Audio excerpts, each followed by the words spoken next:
It is May 30. This is a CEO Barbecue. My name is Antonio, and today we're looking for gold in Colombia, where I'm talking to Alexandre and Dr. Stuart Redwood of Quimbaya Gold. If you want a bullet point summary of this and all the other CEO barbecues in your inbox once a week, go to resourcetalks.com and subscribe to our free newsletter. Now, although the company you're about to hear from has not paid us for the production of this interview, you should still not treat this video as research. Research is conducted by reading the company's official filings, which you can find on setterplus.ca. In any case, please only watch this if you absolutely know what you're doing. This interview is intended only for experienced junior mining speculators because mineral exploration, development, and mining is an extremely tough business where failure is the norm and should be the expectation. This is going to be a conversation that is general and impersonal in nature, and it is also going to contain forward-looking statements. I am not a licensed financial advisor, and my business sells content-producing services, which also makes me biased. Although this company has not paid for the production of this interview, it doesn't mean they won't become a client in the future. They might. So before continuing on, please talk to an independent investment advisor with a good long-term track record because your capital might be at risk. If you're not 100% sure you understand 100% of the disclaimers I just showed you, please go to the last section of this video and do not consume this content unless you fully understand and agree with everything said therein. That all said, Quimbaya is listed as Quim, so that's QIM on the CSE, where over the last 3 months, the average volume has been about 86,000 shares. The stock's 52-week high is 60 cents and its 52-week low is 26 cents. With a market cap of 19 million Canadian dollars and 46 million shares outstanding today, this is a 41-cent stock with a 50 and a 200-day moving averages at respectively 46 and 39 cents. There are just over 15 million warrants in total, the majority of which has a 40-cent strike, and they expire between 26 and 2027. In addition to that, there are almost 3 million options, bringing the number of fully diluted shares to just over 64 million, meaning an increase of about 40% can be expected if all dilutive securities get exercised, which would then result in about a 28% ownership dilution if, and that is always a big if, of course, but if those actually get exercised. And of course, this doesn't account for any future share issuances, which is highly likely to occur given that this is a pre-revenue company operating in what is a very capital-intensive business. The CEO owns a big chunk of those shares. Alexandre here, he's just over 30% of the company, with a couple of institutions owning a big chunk as well, and thus only leaving about a third of the company in what is the effective float. Moving on, I'll be looking at the financial statement, the latest of which shows us the numbers as of December 31st, 2024, which is when the asset side of the balance sheet held about $280,000 in current assets, almost all of which in the time was in prepaid expenses, with just about $50,000 in cash. Again, though, this was at the end of December of last year, and Quim has since closed a $2.8 million financing at the end of February, and they have just now opened a new financing that intends to raise $2 million, which means the financial situation will have changed by the time you're watching or listening to this.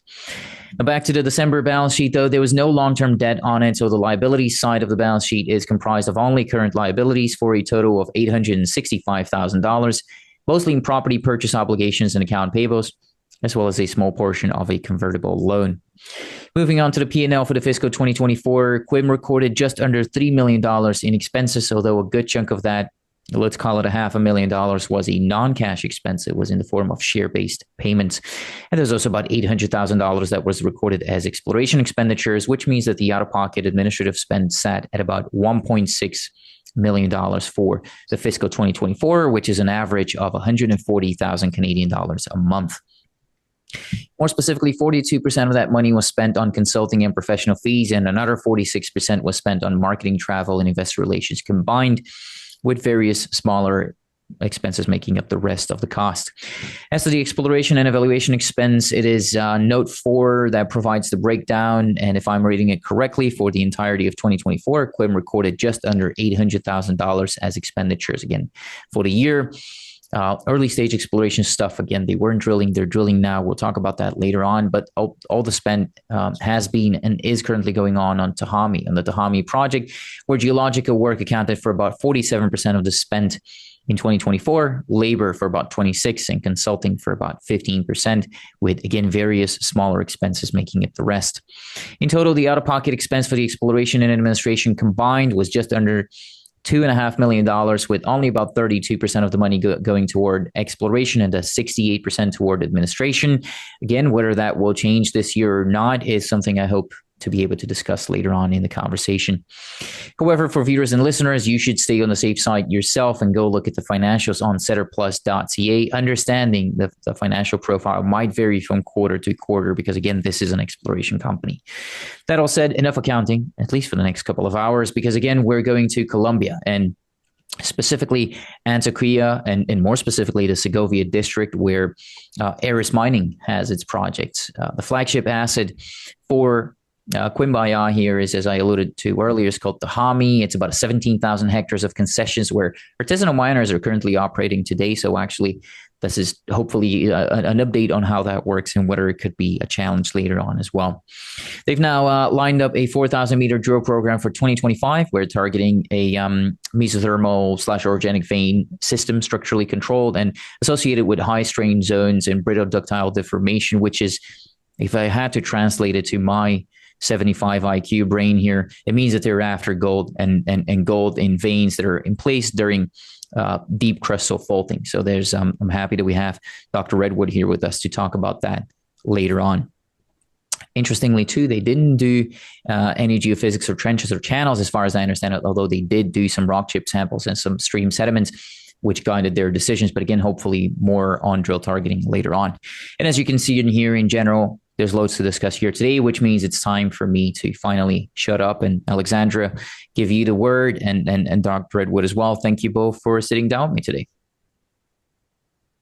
Thank you, Antonio, for having us. Pleasure is mine. I'm looking forward to the conversation. It is your first time on the barbecue, though, which means that we'll have to do a smell test before the actual grilling starts. And we'll start with the man running the company, which happens to be you, Alexandre. Who are you, and why do you think you're the right man for the job? First, because I love it. I'm a guy, I have a background in finance. Long time ago, I studied finance, always liked the numbers. But also, I have started my career in real estate in Canada, Montreal. And also, I was a trader for my own account in the futures of silver. And one day, I received a call to invest in the California Valley.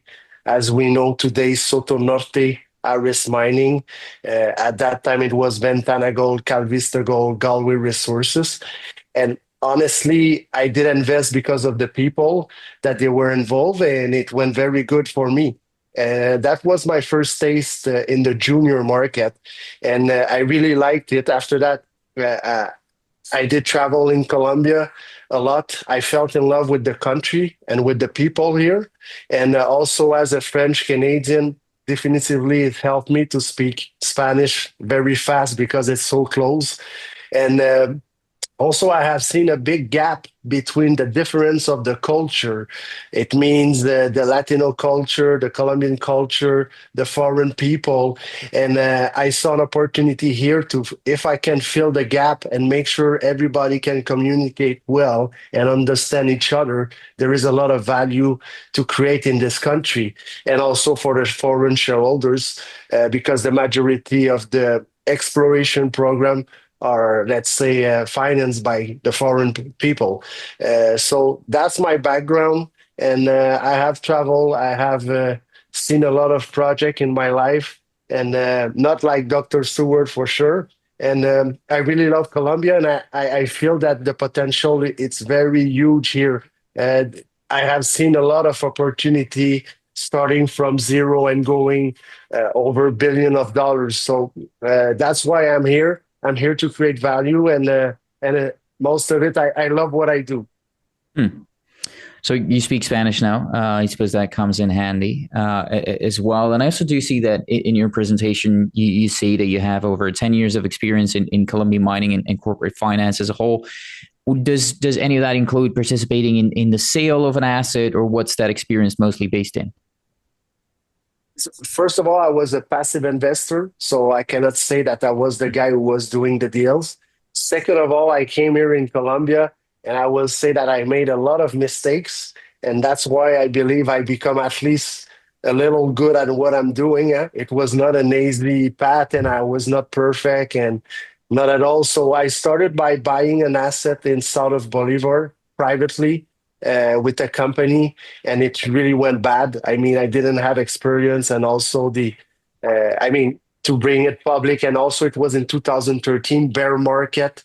So to understand the macroeconomy and the inflows of money.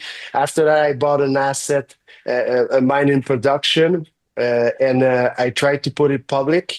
And unfortunately, the Colombians, they didn't, let's say, collaborate to bring it public at that time. So I had to go in international court, and I won my case. And after that, I started Quimbaya Gold in the pandemic in 2020. We started with 1,000 hectares, and I will be able to tell you more about the story. But that was my last, let's say, 10 years. And I will say more than everything, the hardest part is to find the right people to get partners with. And that's what gave me the best experience in Colombia. It's being here, trying to do things, knowing the people, and finding the right partners and the right people. And I think with the right people, right team, everything is possible. Hmm.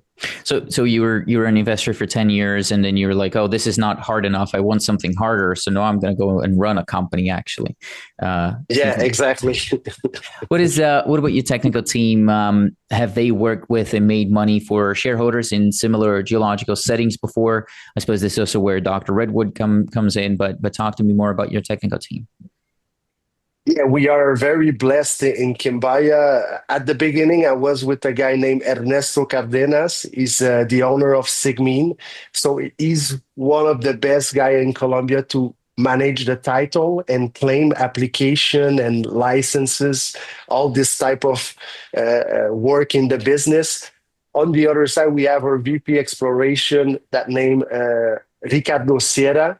So Ricardo Sierra has started his career in Anglo American, looking for porphyry more than everything for copper. Uh, and after that, he was working for Continental Gold. So he was in Continental Gold when they were drilling, I think it's 17 or 19 rigs at the time. And Continental Gold has been sold to Sidgene for around, I think it's 1.9 billion or 1.4, 1.9 billion, depends if it's in US or Canadian.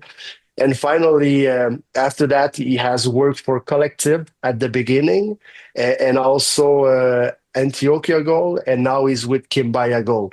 So he has a lot of experience. He's Colombian. It's been 19 years that he's working in the country, and not only in this country, internationally too. But we're very happy with him. Also, as let's say, or database and QAQC, it's Wilder Kinseno, the enter level, and he has built the database for the transaction of more than billions of dollars. So we're already preparing as a small junior to have a database to when it's going to be the good time to present for group or technical team or even big investor to be able to present to at a very high level. Hmm. And after that, after building that, we had the chance to meet Dr. Stewart on our way, and Dr. Stewart has become the senior technical advisor for Quimbaya. Dr. Stewart, I will let him present himself, but I will say that he's the most, or he's one of the most respected for guy in Colombia, and not only in Colombia, in all the Cordillera of the Andes, like Bolivia, Peru, Chile, Ecuador, whatever. And we're very happy and lucky to have him with us. Also, we have Nicolas Lopez as an advisor, technical advisor. He was a country manager for IM Gold. Today, if people know a little Colombia, Denarius Middle Sancudo project, he's the one who has drilled it with an option with Grand Colombia Gold at the time. And also it was VP exploration for Mineros. Mineros today, it's one of the biggest producer of gold of Colombia. And Sun Valley is buying it right now. And Sun Valley is a big player in Colombia. That's our technical team. After that, we have five other geologists working for us.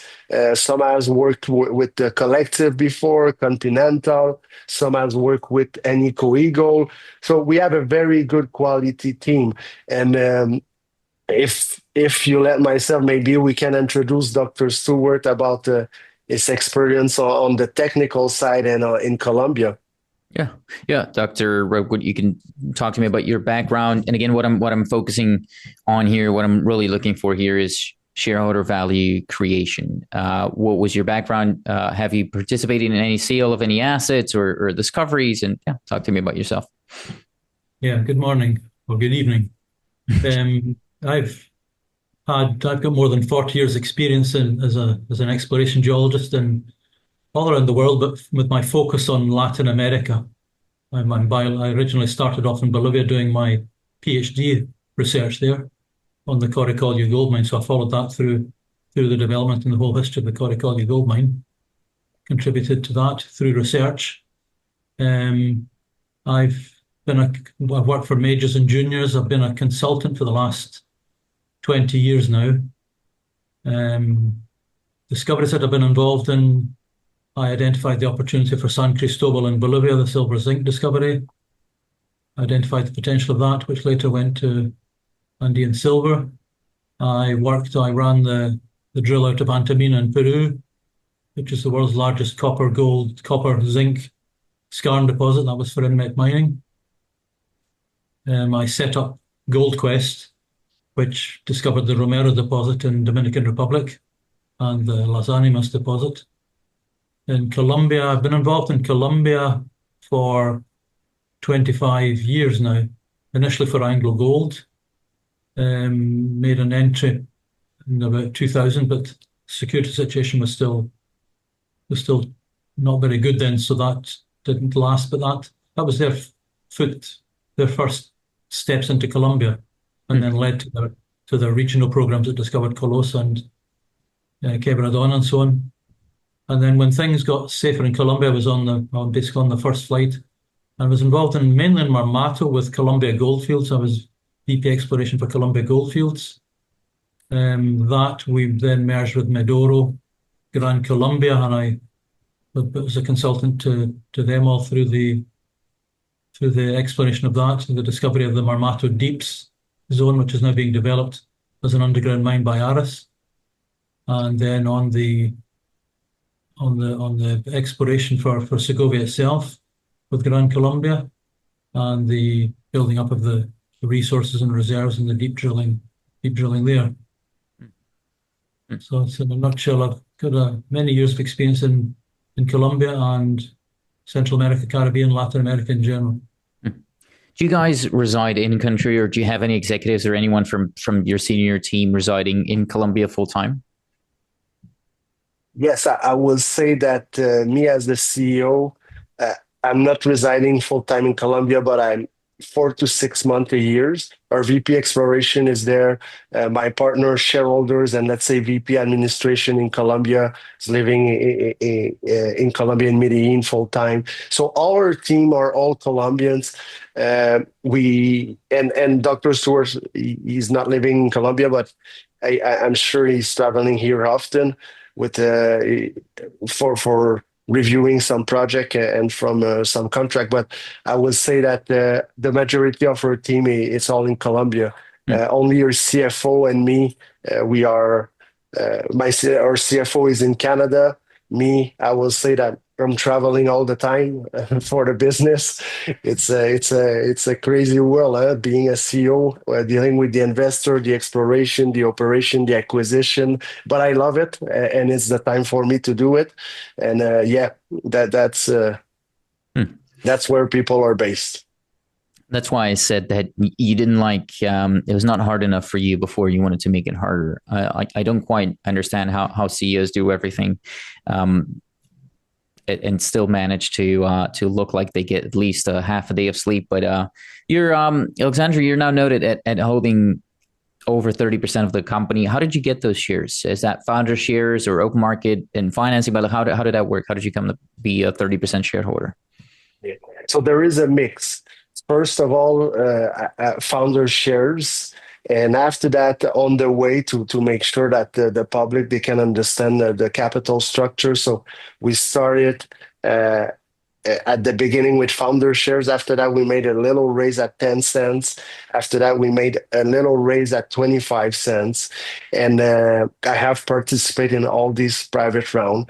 And after that, we raised that's our biggest first financing at 35 cents, which was with a private investor, more than everything, family and friends, and also family offices.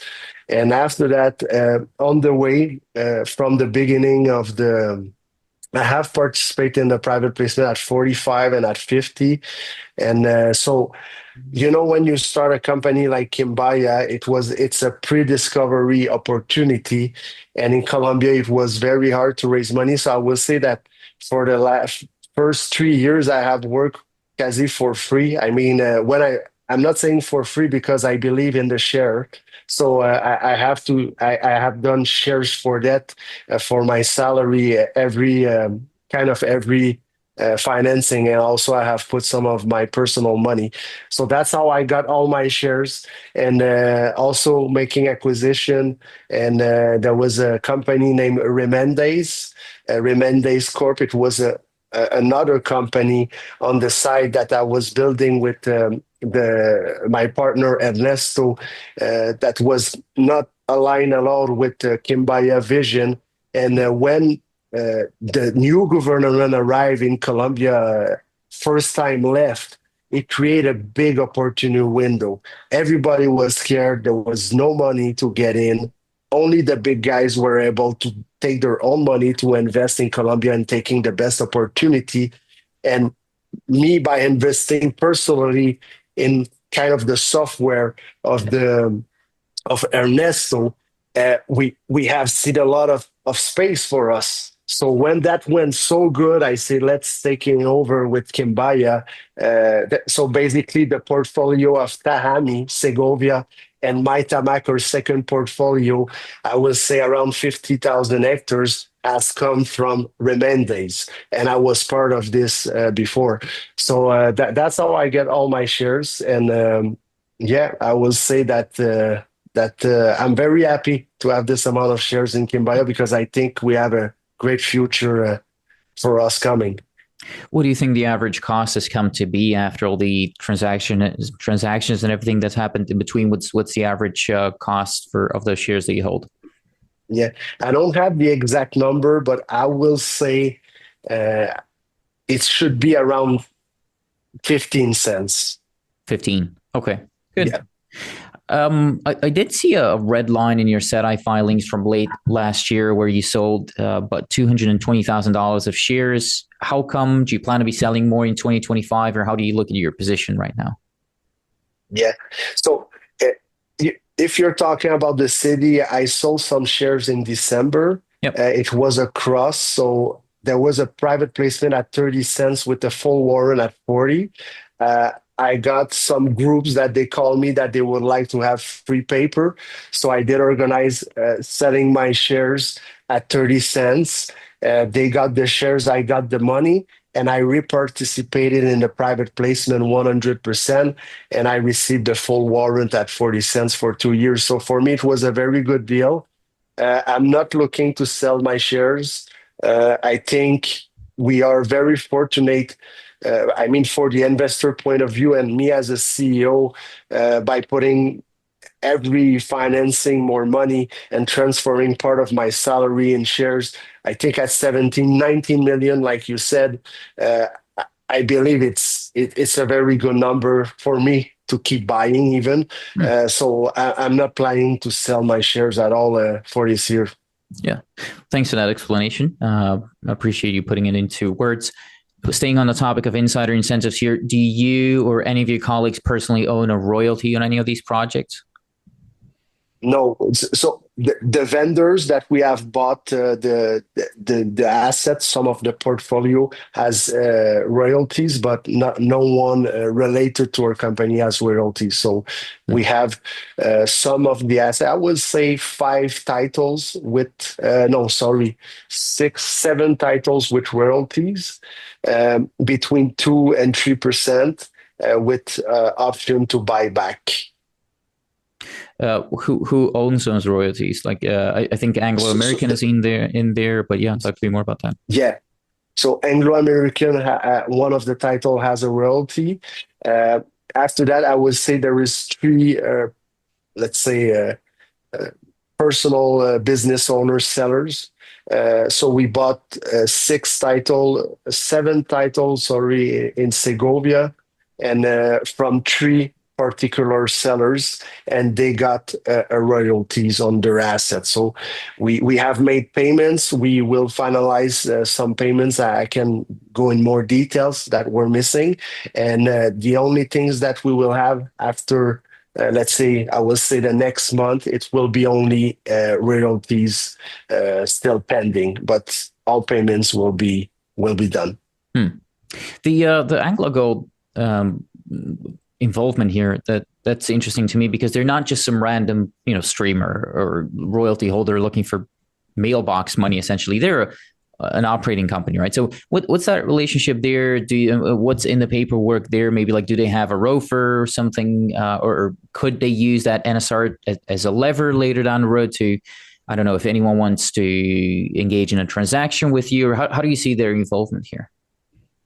So Burial project was the first project that we had. Okay, so the first transaction that we have done, we bought an asset, the database, like the warehouse with all the information of an exploration company named Pacifico Minerals at the time, and they have bought this asset from Anglo Gold, sorry, and they sign an NSR. So us, by buying their asset, the company that they have with their asset and all the information, we kind of receive. I've been involved in this NSR with them, but us personally, Quimbaya, we never have spoken with Anglo Ashanti, or Anglo Gold. So that we took it. We were very motivated to explore burial project, and we're still motivated. But like I said before, sometime in life there is the variable that change the path, and because of a change of government in Colombia for the last 3 years, we had this amazing opportunity to buy asset that I will say that when I started in Colombia, only buying this asset will have cost me at least 30 million. Talk to me maybe more about that. I think we're done with the smell test now. We can get into some of the details here, but I want to talk more specifically about the company here, more specifically about the history of the asset. How did you get your hands on it? And again, given why I'm asking it that way is given the size of your neighbors and the amount of activity in the region, how come nobody beat you to it? Yeah, it's a very good question, and like I said since the beginning, it was not an easy way. I will say that I have sacrificed a part of my personal life to be involved in Colombia. And you were saying that why did you? I didn't know it will be so hard. I didn't know, because when you invest in a company like Quimbaya Gold, going from 10 cents to $13, you think it's easy. And me, I look at it, I say, it's easy, let's do it.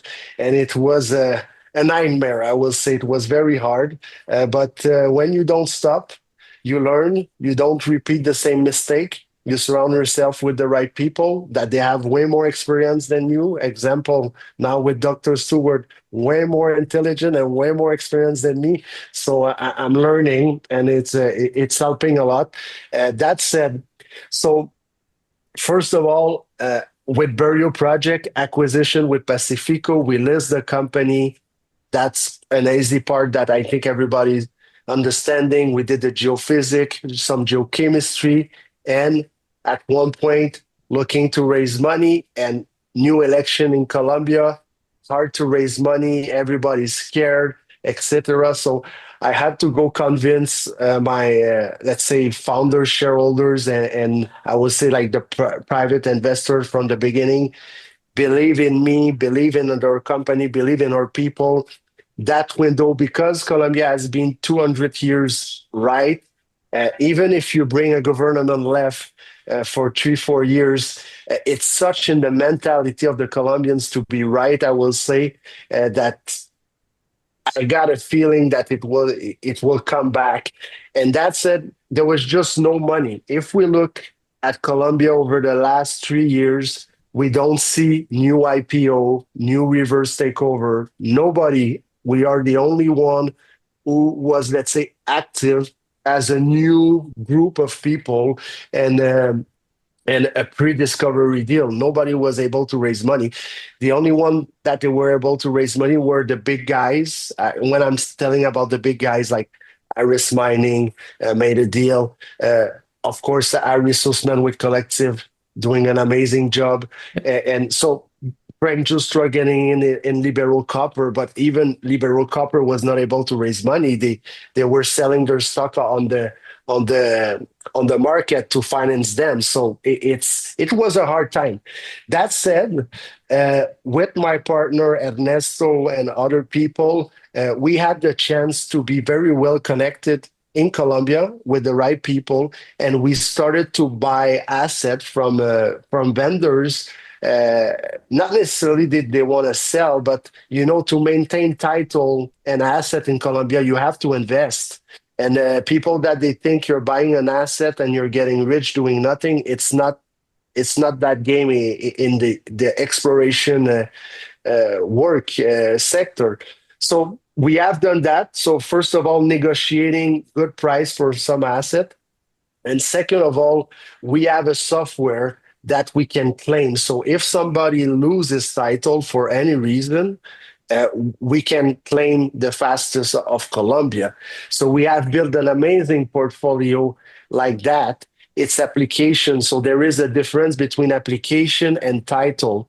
The difference, it's when you have a title, you can drill, you can produce, you can do what you have to do. When you have an application, it's only you do prospection, geochemistry, geophysics if you want. And if you find a good potential, you do the process to become a title. I will say that for us in our vision, it's not our vision to transform everything in title for the moment because it's $10 an hectares to keep your title alive. And us with quasi 60,000 hectares will be 600 US, 600,000 US a year. For the moment, it doesn't make sense for us to do that. So we're playing with the rules. With we know how to manage the asset in Colombia. So that's how we have built our portfolio. But I will say that the best opportunity, it was just there were nobody. And in Segovia, everyone around us, if we talk about the public company, I'm not even talking about the private company, they are all in production. If you look at Segovia, nobody is really in exploration. Aris Mining Segovia is doing exploration to increase their reserve. Gold is doing exploration, I believe, to show the potential of their asset because they have a big land package, but a kind of a small production. So maybe they want to increase their life of mine or showing to the public that it's bigger. But nobody else is there. We're the only one in exploration. And I think that even for them with big capitalization, big money, why they gonna go buy a green field when they are in production and they're looking for life of mine and everything? So that was an incredible opportunities. And when I was there in 2011, 12, and I was seeing in 13, 14, 15, I will say that there is a mentality here in Colombia. It's a title worth $1 million. So, so I have seen a lot of deals happening. You don't buy asset for a cheap price here, and I think it's going to become even tougher to get acquisition. Us, when it was everybody panicking, we did bought everything that we can, right? So, long story short, normally when it's a bull market like seeing gold high, the big guys coming in Colombia, an asset to buy. The potential is so huge to do a discovery in Colombia that it's not cheap. How much money have you raised since you got this asset, and what's going to be in the process? I mean, you said 2020, I think. So what was the process on the back of that? How much money did you raise, and what's the work that you've completed in the last 5 years now? Yeah, money. So it was let's say 2 million pre-IPO. After that, we raised 1.5 million at 45 cents. 1 million at 45 cents. I think it's 2 million at 50 cents. So that we raised 2.7 million at 30 cents. And now we're raising 2 million at, so I think we're close to 8, 9, no? Well, I would assume it's something like that. But you're going to make me Yeah, do math off the top of yeah, my yeah. head, and then I'm going to faint.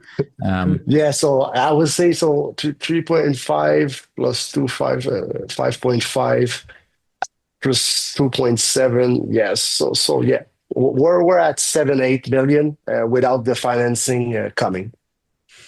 So what do you do with what's the work that you've completed now? I mean, you've come up with drill targets, and now you're going to start drilling it. As far as I understand it, that's kind of where you're at right now. Yes. So the work we have done, remember that over the last few years, I believe, and maybe you can correct me, Antonio, but there was just no love for the juniors and even less for pre-discovery. So to do exploration aggressively, for us, it was not the key to prove ourselves. We had to be kind in looking forward in the future. So we have spent the majority of our money in due diligence and acquisition because people think that you make an acquisition, it's easy, but the reality, it's not easy. Maybe you have to see 10 deals to buy one. And so we spend a lot of money on that to build the portfolio. Also, we spend money definitively in exploration because in Segovia, Tahani project, it's 17,000 hectares. So geochemistry, walking the field, logistic, all these part of our process. Also, definitively G&A. When you're a junior and you're a small company, that's why we really want to go to the next level in Quimbaya, because when you're 10, 20 million market cap, the lawyer's fee, the accountant's fee, it's going fast. Market maker, some marketing, like the ratio are not fair for us, I will say. And when you're a bigger company, the ratio become like to be more more, let's say, favorable. That said, so that's where we have spent our money. Now we're looking for the first time to start drilling. So it's going to be an amazing part of our story. And also, when you start drilling, definitively the investment in exploration is getting way higher than to be, let's say, even with your G&A or things like that. So that's where we are. I don't know if I answer your question or you want to specify some part of it that we can add. We'll definitely specify big parts of it when we get to talking about the financials and the G&A here. But it might be worth touching upon your specific business strategy here for the company. What do you want to do? Make a discovery, find a partner from here on out? Do you want to JV it? How do you see the future of Quimbaya? I think it's pretty much gold discovery for sure. That's our main focus. We're an exploration company and we're not going to lose our focus. So gold discovery, that's our main goal. After that, we are open to every opportunity. I have seen in Colombia and you can ask Dr. Stewart, he's involved, I don't know in how many ounces he's involved in discovery, and they're now in production. But in Colombia, there is a huge opportunity for discovery. It's the most underexplored country in all South America. And it's so huge opportunity. That said, we just signed a joint venture with Denarius Metal, led by Serafino Iacono, builder of Grand Colombia Gold. now Aris Mining, one of the biggest producer of Colombia, and they're looking to go to be the biggest producer of Colombia. Mhm. So we have joint venture with them for the formalization and the production, kind of like on our asset, because remember that we already have artisanal miners on our asset, so there is production. Uh, what's gonna happen in the future? I don't know, but normally the juniors, it's like playing hockey, and you're not the goaler and the offense. So if we explore, we define, and we do a discovery, and a serious group wants to make a deal with us to produce and bring in cash flow or to buy us out, maybe it will be the best way to do it. Um, always depends on the price and the value. Hmm. It's your Aris is right there. I mean, you can. I don't even know if it's fair to say, but you're in Aris's shadow, though. If you went, I mean, one way or another, you're close to it. I don't know if shadow is the right way to describe it here. But do you see that as an advantage, or is it also a challenge? And how do you manage that as a smaller company? It's a big advantage. Uh, it's a big advantage. First, because the type of geology that we have, and Dr. Stewart will talk more about it, it's well known to be kilometers. No, it's not like 100 meters veins and system. Also, it's been 500 years that mine Segovia has been in production. To be, I think, to find a gold discovery, the best is to be close to a big project in production, because for them, what is it to buy a life of mine when they have all the infrastructure around? They don't need to invest necessarily in a big capex. So I think it's a big advantage. And even more, Segovia, Aris Mining, I think right now they are the third or the second richest high grade gold in the world. So it's not like a small project. Hmm. So, what do you? Maybe we can talk about that because I know that we can look into the future here a little bit and talk about what you're doing right now. You're currently drilling a 4,000 meter drill program, and that's going to relate to what you just told me that these structures are typically kilometers and they extend and so on. But what is it that you're drilling right now? How did you come up with these targets? And I suppose, yeah, Dr. Stewart, that's where you come in. Yeah, Dr. Stewart, would you like to take that question? Yes, the targets are well, let me say the veins in the Aris property, the Segovia property, don't stop at the property boundary. The property boundary was an old land position. They continue, we've identified that veins continue with the same trend into the Tahami South property. And what we've done is, first thing we did is a LiDAR survey using light aircraft. That's a high resolution laser topographic survey, very high resolution. Mhm. So that gives us a good base map. It identifies structures. It identifies even almost the lie of the land. That's a good base for interpreting and for mapping on. We've got field teams doing geological mapping, taking stream sediment samples, taking rock samples where there's rock exposed, and taking soil samples to infill in other areas. And they're in the process of completing that Mhm. sampling work just now. And we should have the final results during the month of June. And we're preparing targets for drilling, preparing proposals for we now have 5 targets that we want to drill and a couple of others that we're still waiting for information on. Hmm. Well, as I mentioned in the overview, though, and you were touching upon it here as well, you didn't do any geophysics or trenches or channels or anything like that. So, what's why not? Essentially, is what I want to ask. We've done LiDAR, which is a type of geophysics, but other geophysics like IP or magnetics, they're expensive. We'll probably do them for a second phase. For what the type of target we're looking for, which are vein deposits, they're not so useful. The important thing is to define them on surface from mapping and from structural interpretation from the topographic, the LiDAR survey. That's the rationale there. And as a small company, we're watching the budget. So to spend a lot on geophysics we think it's better spent on sampling and eyes on the ground, geologists on the ground, sampling and mapping. It's LiDAR is an interesting technology. I'd be curious to see what that's resulted in for you in terms of the drilling. You have done geochem though, and you have a soil gold anomaly. It's really a polymetallic anomaly though that you've reported, and the gold, because you're after gold here, and I looked at the gold anomaly. The high of it is 37 ppb, so that's not very high. So how is that guiding you specifically, or why is that anomaly not higher grade essentially? We've got in rock sampling, we've got anomalies up to I think 11 grams of gold, and Yes, maybe let me show the map here for you. Okay. So as Dr. Stewart is saying, we have a grab sample here of 11 grams per ton.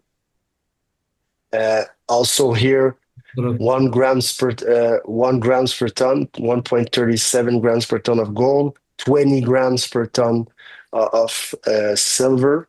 Also stream sediment, pretty impressive. Here we have here stream sediment 2.202 ppb. Maybe you want to comment on that, Dr. Stewart? Yeah, we're looking at all the types of samples here. You've got to take into account that the different types of samples give different types of values. So a soil sample is not directly equivalent to a rock sample. So we need to look at the soil samples separately. The rock samples obviously are directly veins or rocks, and the stream sediments give a different order as well. So we need to divide anomalies by sample type, and that's what we've been doing to define the targets. Yeah, so Antonio, maybe to answer your question, the anomalies are very good. 11 grams per ton superficially, it's not everywhere that you find that. We have also 23 grams per ton superficial. Like Dr. Stewart said, there is a big difference between, let's say, doing a grab sample, rock sample, soil sample, stream sediment, MMI, and that's only for Tahami South, because the Tahami North, we have up to 5.86 gram per ton of gold. And what is very interesting in our asset, we also have historical mine, historical shaft. We have artisanal miners, underground artisanal miners, and more than everything, we have alluvial miners. From, I would say, like my basic for not like deep like Dr. Stewart, but I would say that also another tools that we have used is take the orientation of the vein of Aris mining going northeast and try like to put it on our map and see if there is let's say result that's fitting with that, and the answer is yes. So the probability that we have the same vein structure going up there are very high. I will say if it's not the case, and like Dr. Stewart, we already have drill targets. We already have a drilling program done. We will receive the last soil samples for some part of the drill targets, and with that, we will be able to take their final decision on some of the targets. But we're planning to start drilling the first of July, 1st to the 10th of July, for sure. At least the first drill pad. Yeah, to go back to complete your question about the polymetallic anomalies. Those are other elements that are typically associated with gold.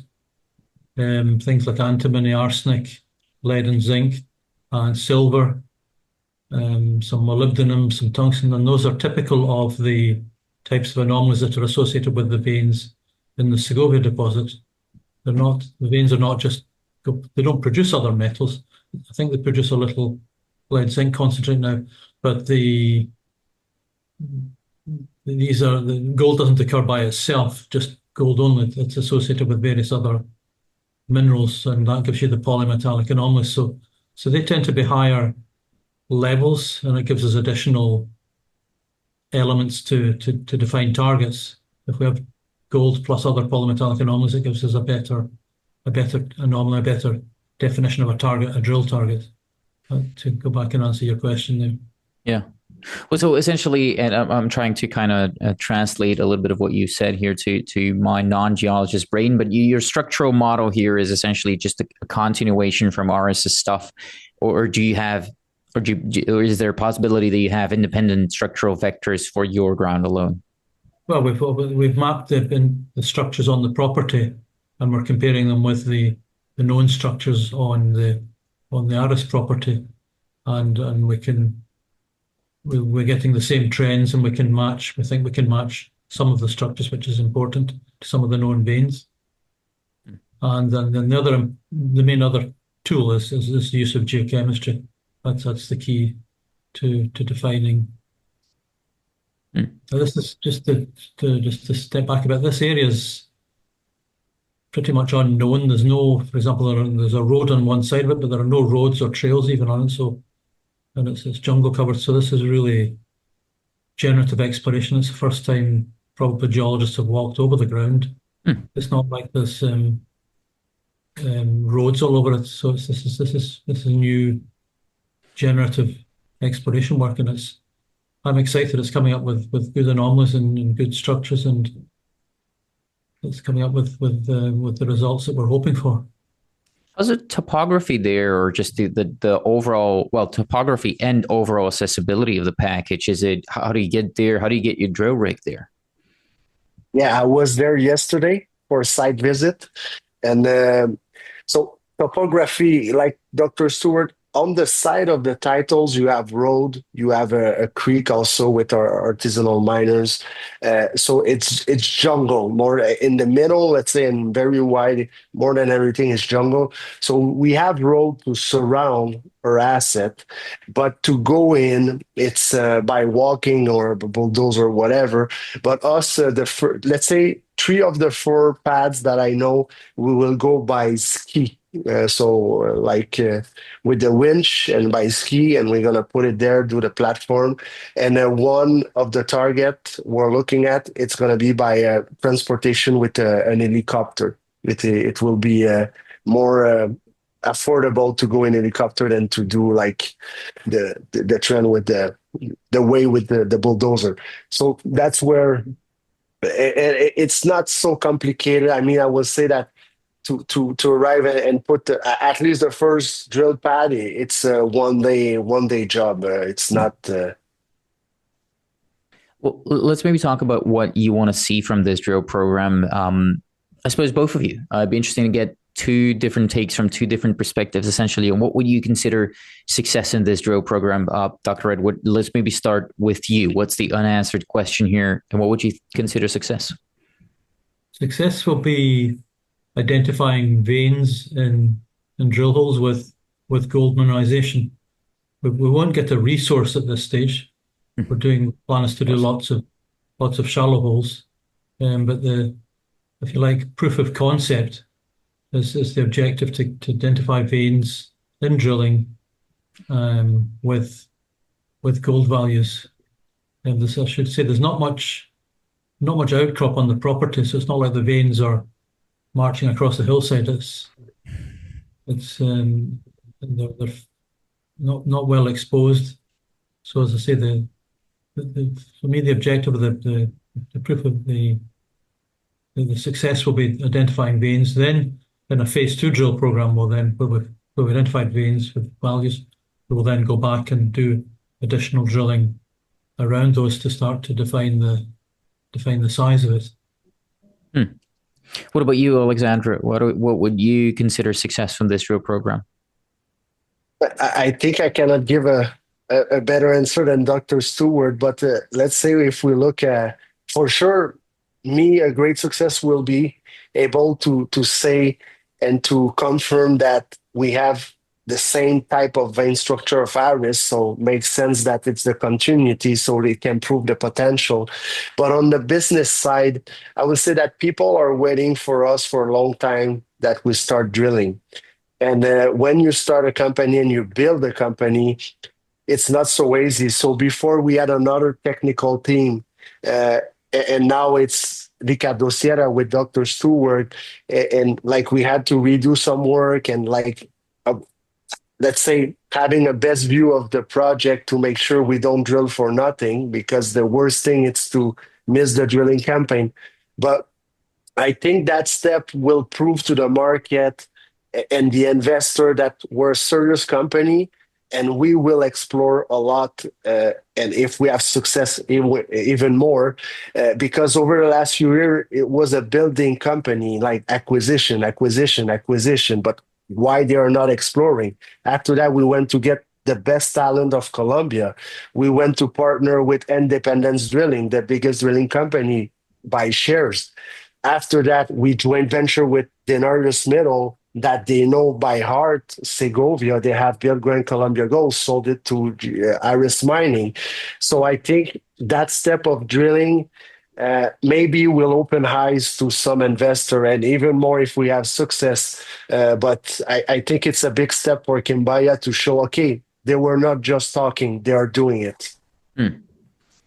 That is an interesting point. And it will also come down to grade. I mean, the market likes seeing grade. Whatever way you want to put it, that's kind of being my experience here is, I hope to see structures and veins and this and that. And, curious for, they're starting to drill again, but then eventually you do want to see grade. So what about from the perspective of grades? What can be expected here? What do you think you could see? Dr. Stewart? Well, what we would like to see is high grades, obviously 10 grams. One of the important things at Segovia is that the high grade mineralization occurs in ore shoots at certain zones within the vein that are high grade, and outside of that, the veins are lower grade. So obviously, our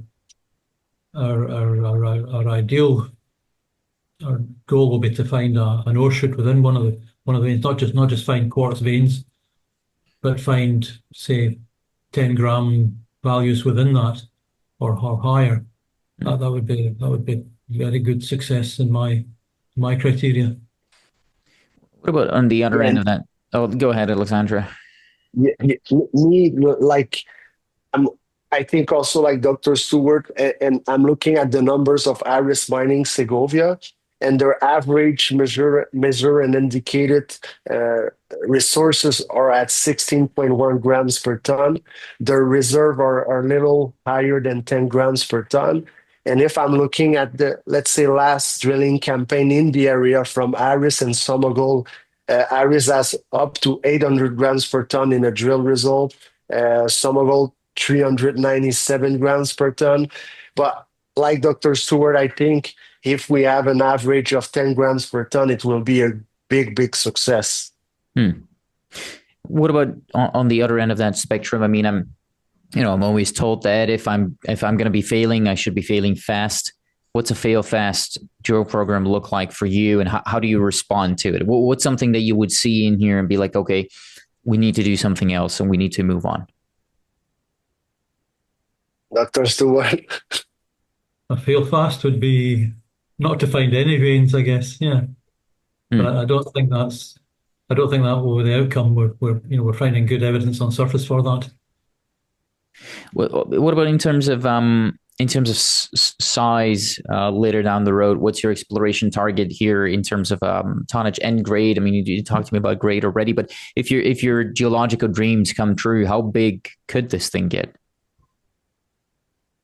Well, that's how long's a piece of string. The target will be to find what we ultimately hope for will be to find one or more veins with ore shoots averaging, say, 10, 12 grams. Haven't put together tonnage figures yet, but that will be an objective.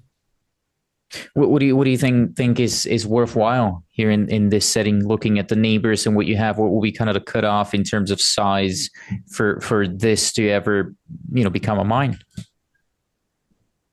Well, the fact that we have an operating mine next door with a big plant means that that's one obvious partner, or for either as a to do a deal or an offtake agreement. So that lowers you wouldn't necessarily need to build a complete mine, a plant, a new plant. You could basically start going and mine it. So that lowers the threshold, and that mean something relatively small could actually could be quite viable. Yeah, and Antonio, I will say that example, if you look at Aris Segovia, we call it a mine, right? But Sun Valley, its neighbor, and they are producing too. So is that the same mine or it's the same structure? So depends on the definition of the mine. But with what we have seen and what I have seen, I think we have the same mine of Aris Mining Segovia. If we look at it, it's the same structure. So is that the same mine or the same? No, but at the end, Continental Gold started with a plant of 30 tons per day, and people were going to see it. It was a small company, and big players say it's too small. It's too small, and start drilling,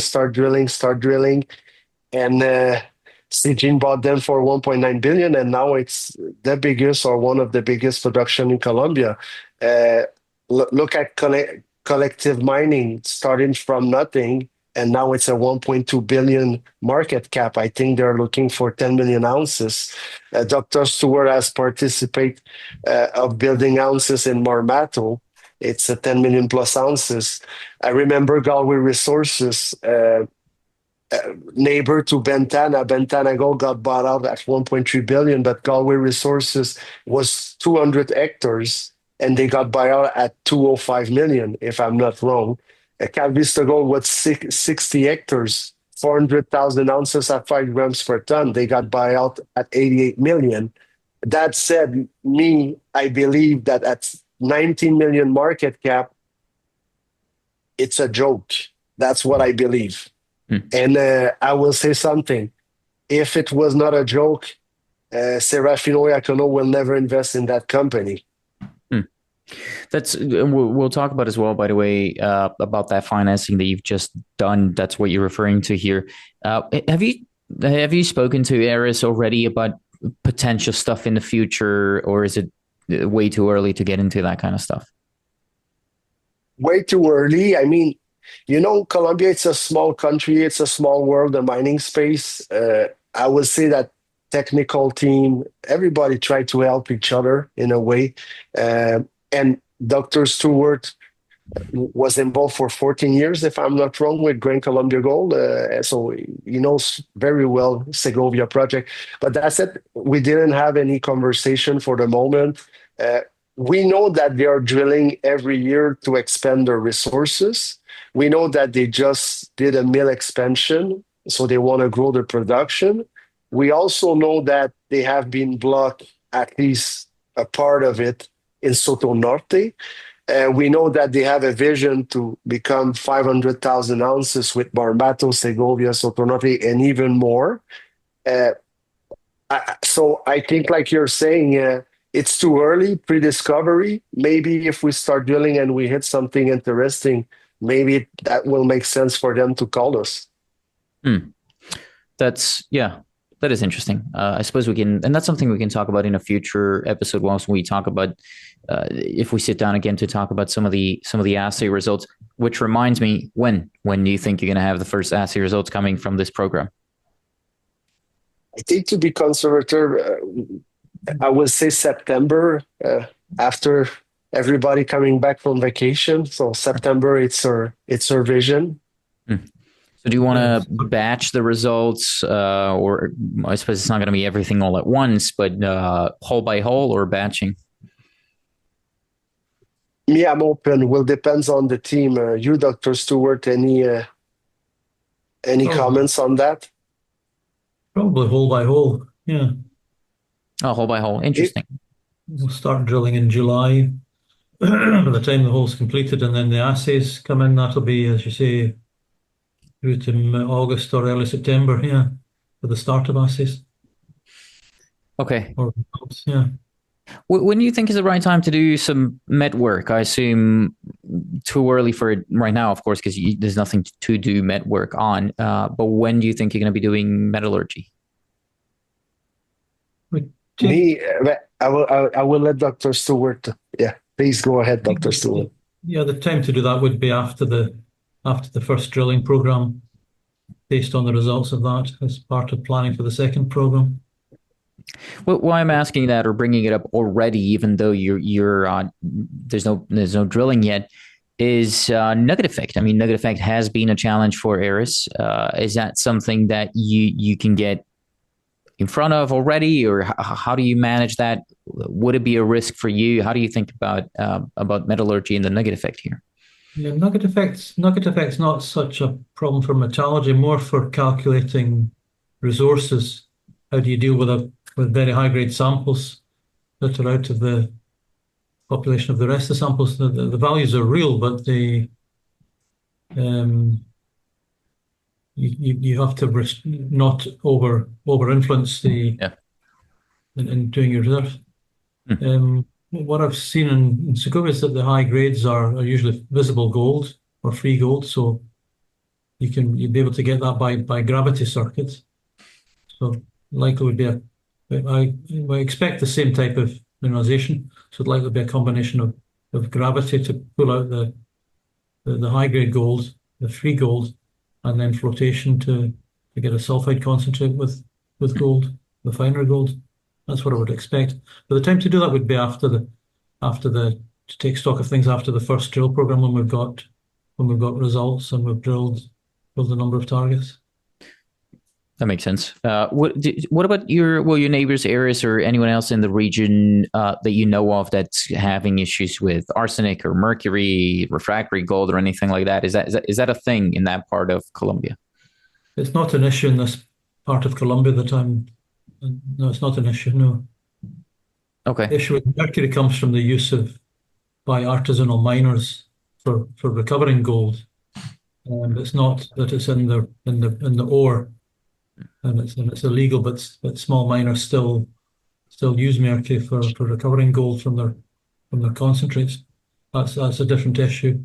Yeah. But it's not something that's part of the rock or part of the ore, and the gold is not locked up in with arsenic, for example. Some mines you have refractory gold that's with arsenopyrite, which that's not the case here. It's generally free gold and fine gold are associated with pyrite that can be concentrated by flotation and then cyanide leaching. Yeah. Dr. Stewart, you're reminding me of something important, which I was probably going to forget. So we'll talk about the artisanals there. I'm just writing it down so I don't forget it later on. But let's maybe talk about money here, Alexandre. With this new raise, when and if if and when you close it, will you have enough money to finish this drill program? Of course. And I would say something. When a group like Serafino Iacono called me, because this private placement, it's a special. I would call it a special private placement with only strategic investors. So it's not 20 guys or it's not 20 brokers. It's a couple of guys getting in Quimbaya. They are all well known in the market. They have been participating in Grand Colombia Gold and all the deal with Serafino. So they are quality investor that I call. It's not only money, but it's very smart money. They're going to help, I think, building the company to another level. So with that private placement, definitively we will have way more money than finalize this drilling campaign, because remember that all the drilling it's paid by shares. So we only need money for the lab, for the logistic, and the G&A. So I will say that with that financing, we're very good. Like you said at the beginning, we're looking to spend 140. We're having an average of 140,000 monthly. Let's put it at 200,000 monthly. It's 2.4 million.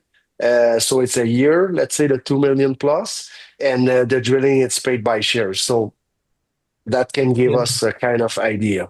Yeah, and that's just to That's a very important point. The drilling contract. That's a very innovative deal that Alexandre has negotiated. That the drillers will be paid in shares, essentially drilling for not for free because there's a dilution cost involved, but the actual cash saves a lot on cash costs. So it'll just be the add-on costs, assaying, geology, logistics. So that's a very innovative deal. And it aligns the driller with the company's interests. And as I understand, it's a long-term contract. Is that correct?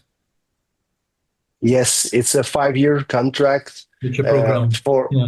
100,000 meters, and every campaign, Independence Drilling has the choice to go up to 100% in shares, because we can imagine that the price of the stock will go up. So at one point, maybe they will take some cash also. But yeah, that's the starting point. And I mean, I think 100,000 meters, it's a lot for a little juniors, but we will see.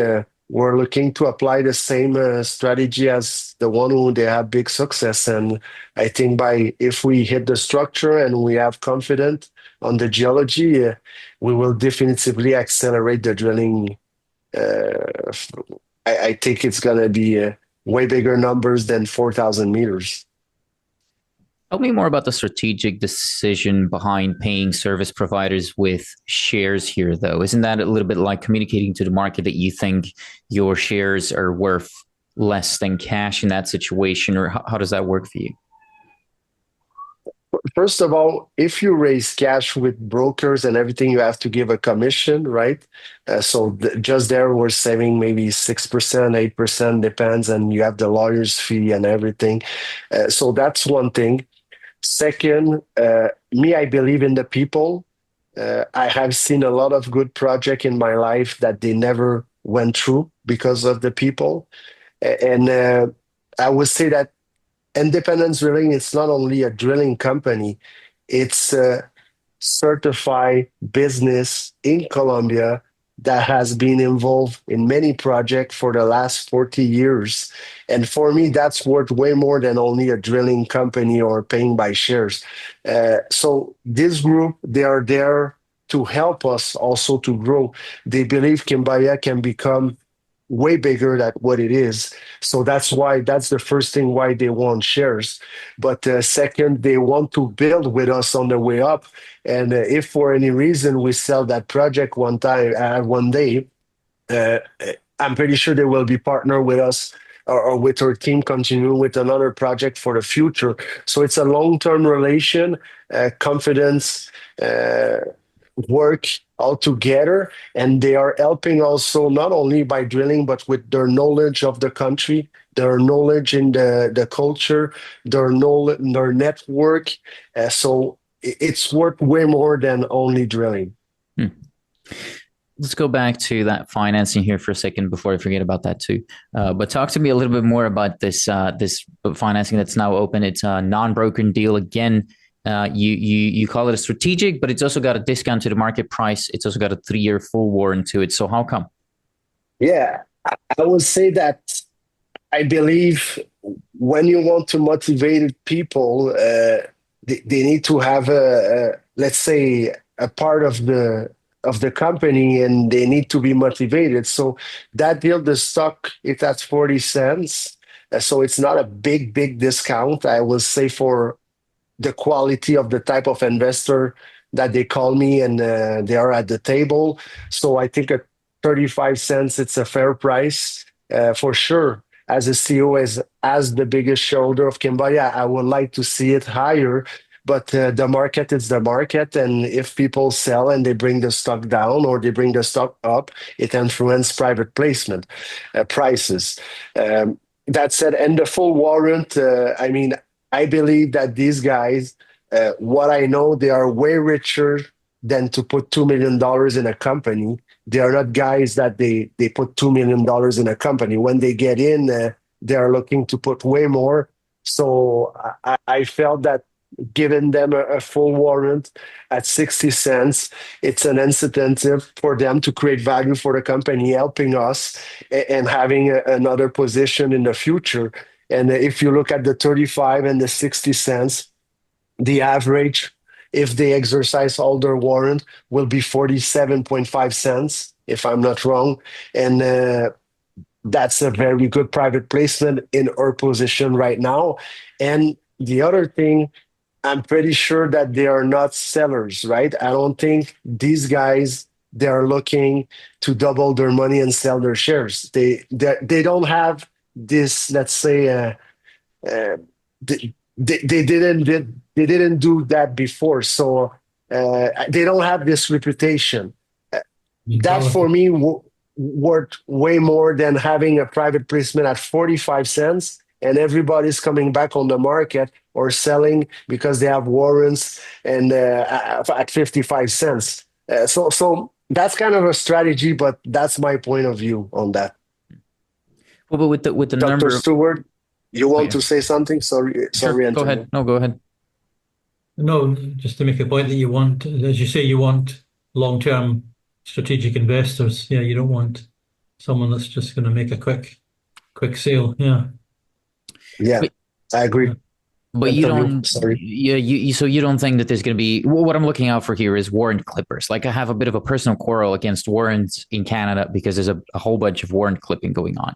So essentially what you're saying here is that you don't expect to see a lot of that, or you don't expect the warrants to put a lot of pressure on the stock price here. Is that right?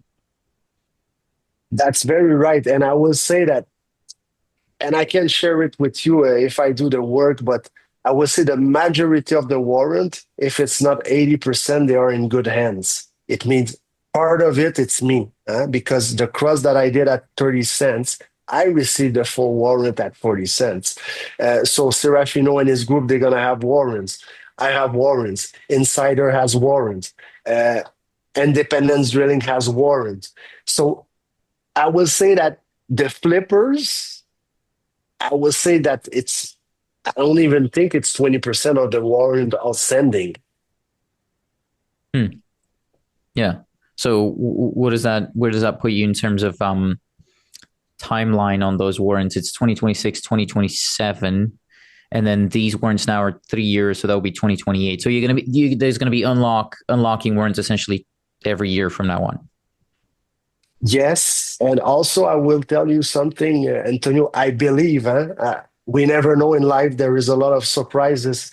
But let's say the drilling campaign is going well, and let's say the formalization of the artisanal miner is going well, and we grow and we have a cash flow.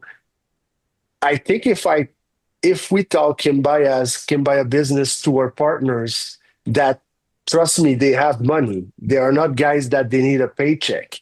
If we tell them, listen, we have a bunch of warrant, let's exercise them. Let's not go back to the market for financing because we think we can create way more value this way. And doing that, Sure, they're going to help. So maybe our next financing for the next 18 months, 24 months will be done only with insider or strategic investors. I think that's what's going to happen between you and me. But you don't, and everyone listening. So you don't believe that there's an opportunity. You don't believe that there's a need to raise capital before assay results unless there's some sort of a special opportunity. Is that right? It's right. Okay, right. It's also important for you in terms of your financials. So what I do, just as I did at the beginning, there was an overview of exploration to administration ratio. So essentially checking how much money is going into the ground versus how much is going toward G&A. In your case, your financials are going to be different. So that's something that will have to be explained. But in your case, the drilling expenses are going to show up as a non-cash expense because you're going to pay for it in shares. So that's an important difference here that I'm starting to understand here. What are you spending on marketing from that money? I mean, from your G&A, you said 140 to 200 grand a month. How much of that is going to be marketing? For now, we don't have a lot of marketing for summertime, and we're very focusing on the results. Over the last year, we have done some marketing, road shows, also going to Europe. We have a lot of investors from Europe. Also, we have tried some groups like the marketing rule, INN, CEO, these type of things. So we have tried to see if it's working or not. We will spend money in marketing. I think there is a good time. It's like a good car, right? You're at the top and you have the neutral bottom. I think you use the marketing tools when it's the right time. Right now it's summer. I don't see that we're gonna spend a lot in marketing. I think we depends on the result and what we think. Maybe September, October, be way more aggressive. I think with the result of the drilling, it will be a game changer for us, and we will have something more to say for sure. Mm.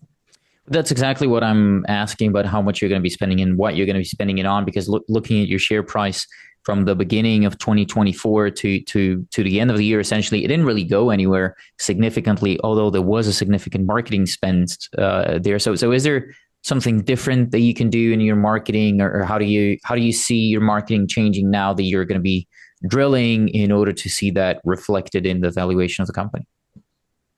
Yes, we have a marketing committee. We're working on a strategy. Our plan is not final, so I cannot tell you things that we're not going to do. But definitively, like you're saying, I think we have to be opportunistic with the marketing. We have to be strategic. And it's an important part of the business because there is two ways to look at the business: the operation, the fundamental value, the people, but also a lot of investors, they look at the volume, the volatility, and all this stuff. So we have to take care of that. If we look since last December, if you look since the beginning of the company listed in March 2022 to December 2024, basically no volume, nothing, like just sit flat. Now, since December, we have improved our volume from, let's say, I would say 5,000 shares a day to an average of 80,000 shares a day. And so we're building step by step, but I won't be surprised that we will have good results with the marketing. And Colombia, it's, let's say, has good attention. People, they love the investor, they love Aris Mining, they love Continental, they love Collective. I think, I mean, if you have shares in a company worth 1.2 or 1.6 billion, and you're seeing one at 19 million, I will at least try it, right? So I think it's gonna come. I do want to talk about when you said the people love those companies there. This is a time to talk about community relations here, because you talk about over 150 artisanal miners working on your claims in some of your presentation, whatever marketing documents. Couldn't this turn into a challenge, or because I feel like you see it as a good thing? So walk me through how you see that. So me, I feel that's a good thing. And yesterday I was on the field. I was with them, and I mean, they are people. Remember that they are feeding their family. They are working hard. They are human. We have to understand them and respect them and help them more than everything. Just look at them and not trying to do nothing to help them. So at the end, these people, first of all, they give you indicator. They know where is the goal. They're doing that all their life to survive. Second of all, if you give them the opportunity to grow, it means to mine more every day and making more money because you're giving them more tools or more information or more knowledge. They will appreciate that. The second thing, we share the pie. So like building school, sending gifts to the kids at Christmas, whatever, to the community. So in Colombia, it's a culture very oriented on people, and we have to adapt. We have to be like that. It's not like you arrive and everybody out. No, it's you arrive. Okay, what are you doing? How can we help? And they are helping us. It's bringing a security to the project because they are there every day. So there's not a lot of invasion. Like the people, they protect their territory. And I would say that it has worked very well for Aris Mining, and sometime in life you don't have to change a recipe that is good. Huh? If you do a cake and the cake is good, don't change the recipe. And around 50% of the production is coming from the organized artisanal miners group in Segovia. So for us, it's a big advantage. When you mentioned security there, that's also on my list of questions to ask here. How is the security situation for you? For us, it's going very well. We are well organized, first of all. Second of all, we're doing a lot of social work. We work with the community, and we have people from there working with us. So we're the same. We're not the different animal arriving somewhere and telling to people, oh, it's going to work. So our security is going very well. We have heard other stories in Colombia that it's not always easy. I think it can be everywhere in the world, Africa, Peru, name it.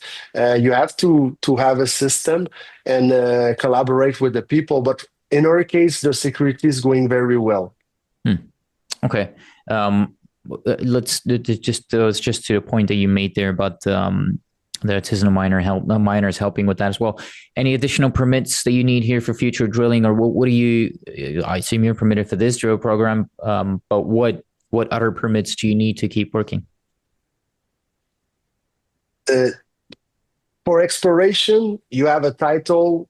You get the drilling permits and the water. You need water to drill, so that's the most important things. That for us, it's an easy, let's say, an easy task. After that, going forward, if we're doing formalization of artisanal miners and maybe opening a production, we never know. That will take more permitting, environmental and things like that are very accessible in Colombia. That's one thing that I like about Colombia. It's I have seen project going in production very fast, and you can build on that. That's not the case everywhere in the world, but for the moment, on the permitting side, we're all set. Well, you also talk about permitting being positive in terms of a quick development path. That I suppose that's also related to permitting. But what does that mean specifically for you? A quick development path. And I understand this is way forward looking, and again, this is another one of those how long is a piece of string questions. But how quickly do you want to put out an MRE? Is 10,000 meters enough, or do you think you go back and do a bigger program? And what does that look like for you?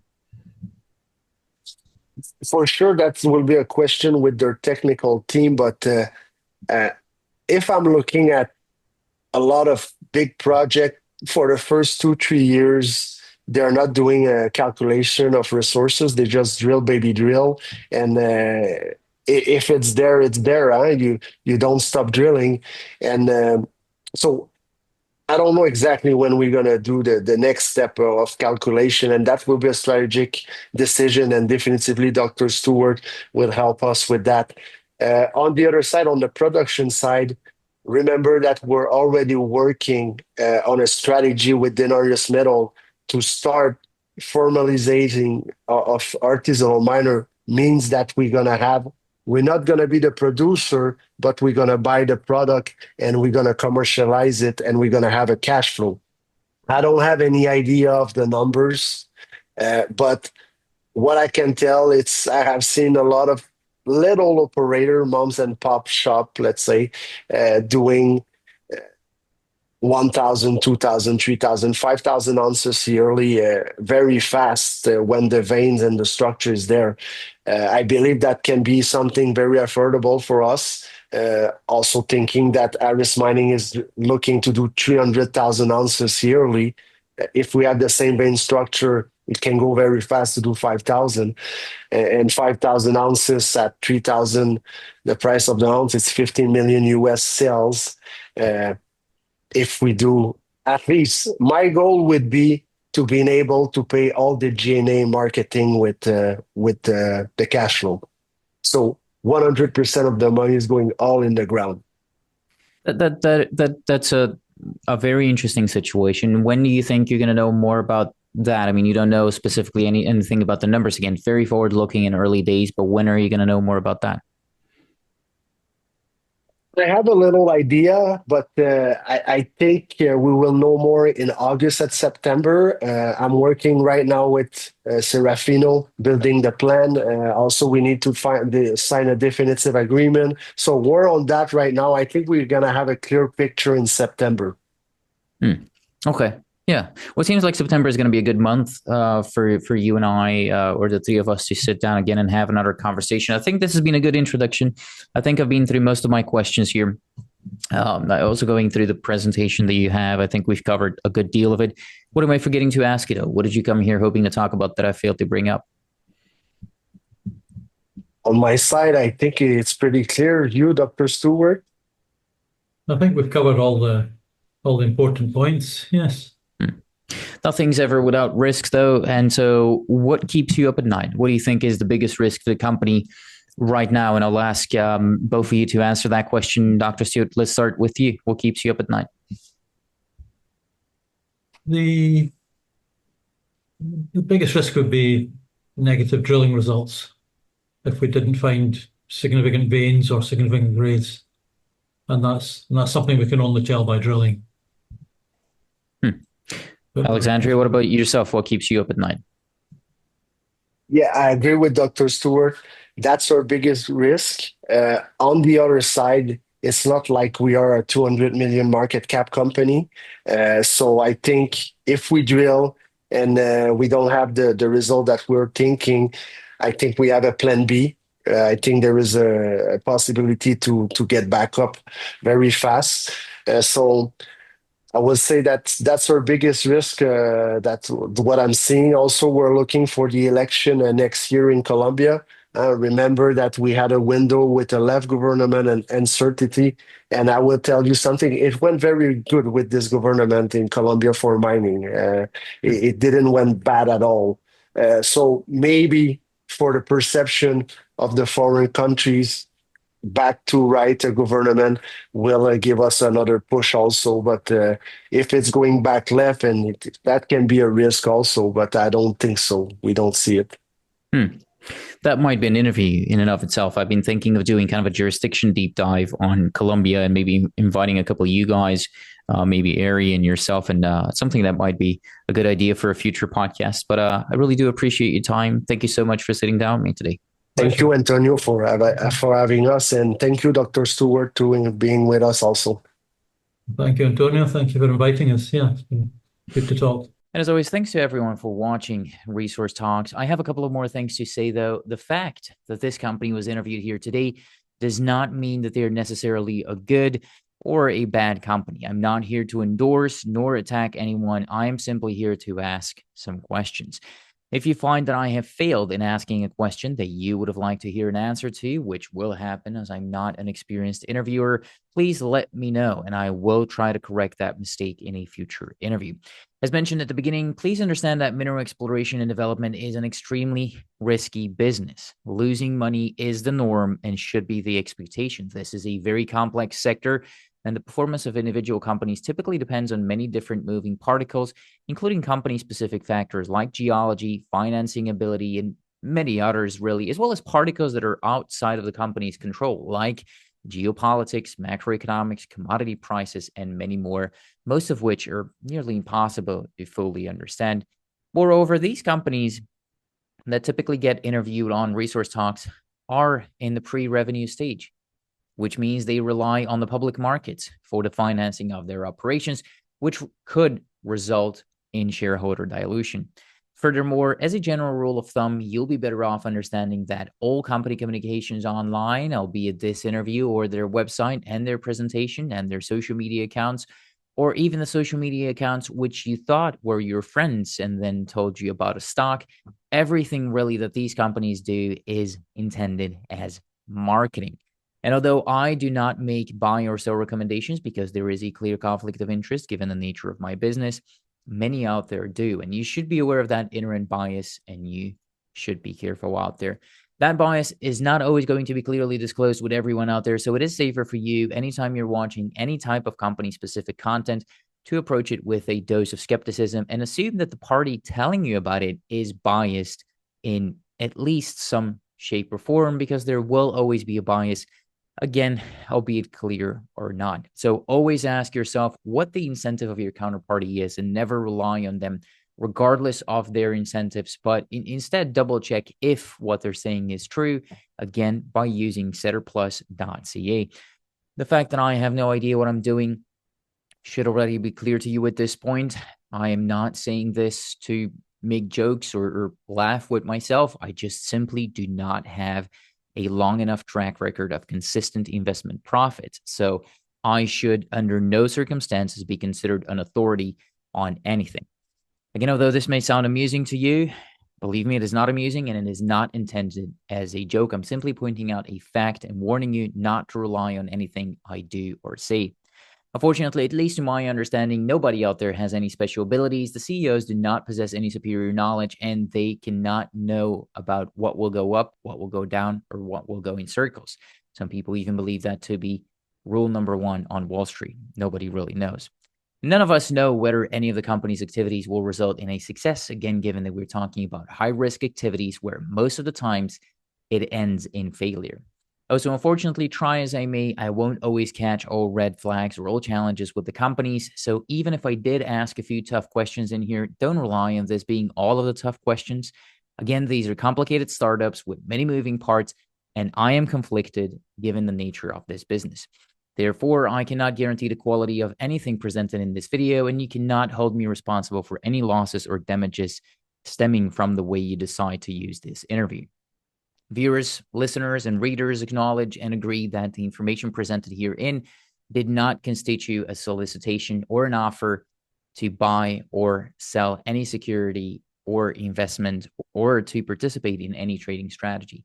Resource Talks and all parties involved in the management of the business strictly disclaim any and all liability for losses and or damages, whether direct, indirect, special, or consequential, or other consequences, however so caused, arising out of any use or reproduction of the content published by Resource Talks or any decision made or action taken in reliance upon it. By consuming this content, all consumers vow to release Resource Talks and all parties involved in the management of the business from all claims, proceedings, or consequences. This is all to say, I know it's a lot of lawyer talk, but this is all to say that you shouldn't blindly trust me or anybody on the internet, and you should do your own research. Once again, social media is meant for entertainment. It is setterplus.ca where you do your research. That's where you'll find the company's official filings, and I encourage you to read and analyze the Management Information Circular, the financial statements, the Management Discussion and Analysis, and whenever available, the NI 43-101 technical documents. If you don't understand everything in those documents, the chances of you losing money are even higher than they normally are in this space. And as mentioned earlier, the chances of even the best analysts in this sector losing money are extremely high, since this is venture capital and it is not for everybody. I'll leave you with one of Charlie Munger's quotes, which I wish I had listened to more often earlier on, which says, quote, "If you don't understand it, don't do it."